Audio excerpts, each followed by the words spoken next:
ಹೇಗಿದೆ?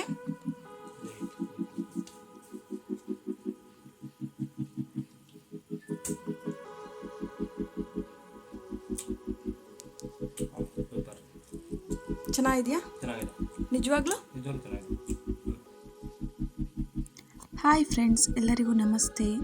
ನಾನಿವತ್ತು ಗೋರಿಕಾಯಿ ಪಲ್ಯ ಹೇಗೆ ಮಾಡೋದು ಅಂತ ನಾನು ನಿಮಗೆ ತಿಳಿಸ್ಕೊಡ್ತಾ ಇದ್ದೀನಿ. ಬನ್ನಿ ನೋಡೋಣ. ಅದಕ್ಕೆ ಏನೇನು ಬೇಕು ಸಾಮಗ್ರಿಗಳು: ಟೊಮೊಟೊ, ಮೆಣಸಿನ್ಕಾಯಿ, ಸಾಸಿವೆ, ಜೀರಿಗೆ,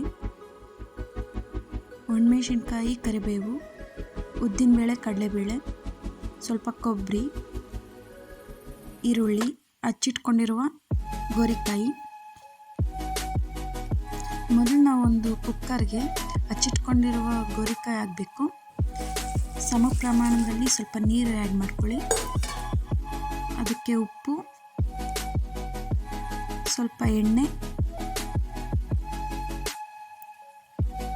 ಹಾಕ್ಬಿಟ್ಟು ಲಿಡ್ನ ಕ್ಲೋಸ್ ಮಾಡ್ಕೊಳ್ಳಿ. ಒಂದು ವಿಸಿಲ್ ಬರೋ ಹಾಗೆ ನೋಡ್ಕೊಳ್ಳಿ. ಇನ್ನೊಂದು ಜಾರ್ಗೆ ನಾವು ಹುರಿದಿಟ್ಕೊಂಡಿರೋ ಕಡಲೆ ಬೀಜ, ಒಣಮೆಣಸಿನ್ಕಾಯಿ, ಬೆಳ್ಳುಳ್ಳಿ ಇಷ್ಟೆಲ್ಲ ಹಾಕ್ಕೊಳ್ಬೇಕು. ಅದ್ರ ಜೊತೆ ಸ್ವಲ್ಪ ಕೊಬ್ಬರಿ ಆ್ಯಡ್ ಮಾಡ್ಕೊಳ್ಳಿ.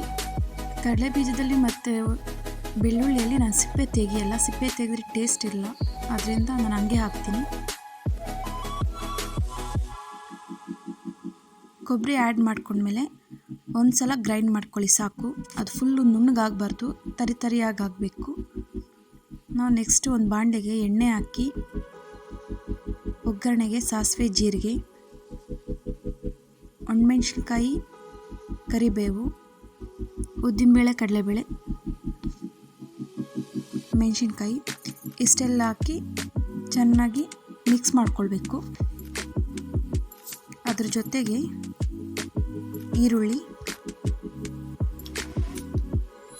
ಟೊಮೊಟೊನ ಹಾಕಿಬಿಟ್ಟು ಚೆನ್ನಾಗಿ ಮಿಕ್ಸ್ ಮಾಡ್ಕೊಳ್ಳಿ. ಹಸಿ ಸ್ಮೆಲ್ಲೆಲ್ಲ ಹೋಗಬೇಕು.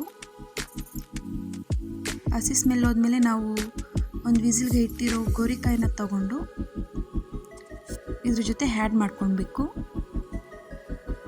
ರುಚಿಗೆ ತಕ್ಕಷ್ಟು ಉಪ್ಪು, ಸ್ವಲ್ಪ ಅರಿಶಿನದ ಪುಡಿ ಹಾಕಿ ಮಿಕ್ಸ್ ಮಾಡ್ಕೊಳ್ಳಿ. ಚೆನ್ನಾಗಿ ಉಪ್ಪು ಖಾರ ಎಲ್ಲ ಹಿಡಿಯುತ್ತೆ.